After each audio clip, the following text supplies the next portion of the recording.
With the right buttercream consistency, you can achieve smooth frosting and neat piping on cakes and cupcakes. The perfect buttercream consistency really is the key to cake decorating. So here are all of the do's and don'ts. You'll need a paddle or beater attachment to make buttercream, not a whisk.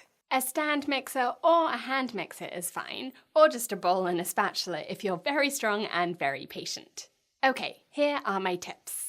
Use room temperature butter, so take it out of the fridge at least 2 hours before you use it. If you forget, you can unwrap the butter and microwave it for 10 seconds. Flip it over and microwave another 5 to 10 seconds until it's soft, like this. Beat it for a few minutes until it's smooth. Starting with smooth butter can help prevent lumps. Add icing sugar or powdered sugar, sifted to prevent lumps and graininess.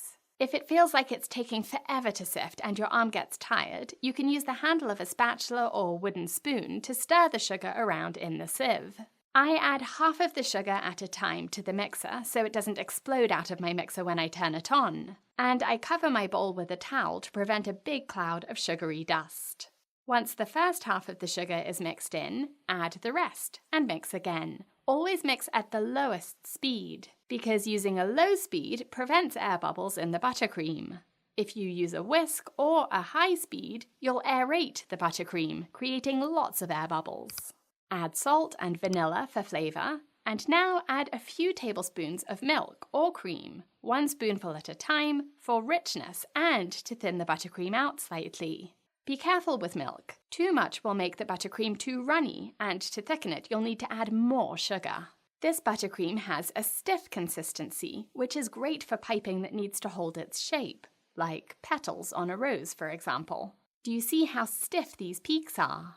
To ice or frost a cake, you need the buttercream to have a looser consistency, less stiff, which means adding more milk until instead of stiff peaks, the peaks of the buttercream droop over, like this. If you see any grains of sugar in your buttercream, or any tiny lumps, you don't have to throw it all away and start again. Instead, use an immersion blender to blitz it, to remove any icing sugar lumps.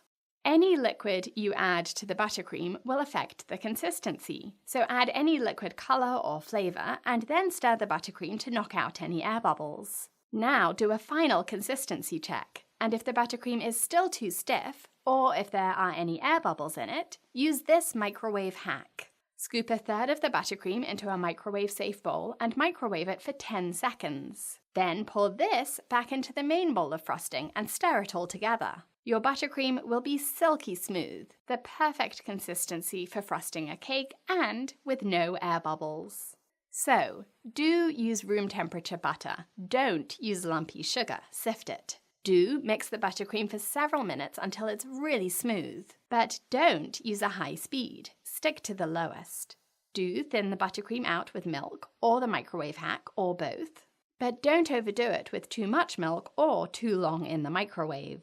Do remove any air bubbles by stirring the buttercream with a spatula or using the microwave hack, or both. Tell me in the comments if this has been useful, and to learn hundreds of cake decorating techniques and designs, visit my cake school on BritishGirlBakes.com. See you there!